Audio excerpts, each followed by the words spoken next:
Guys, welcome back to the channel. I built something else. This is probably my all-time favorite of what I've built.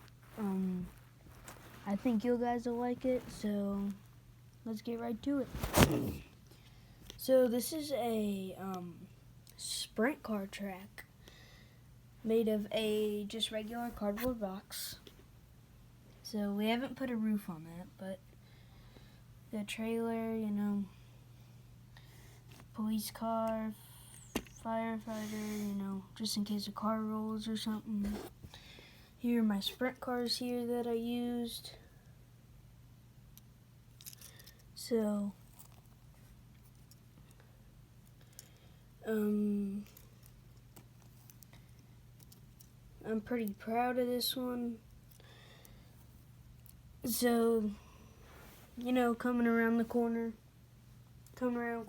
corner one, because starting line's right there, so I'm pretty proud of this one.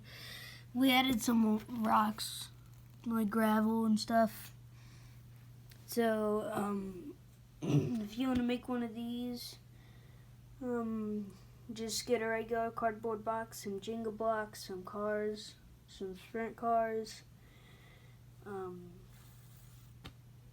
It's pretty much the essentials. So yeah, that's it. See you guys.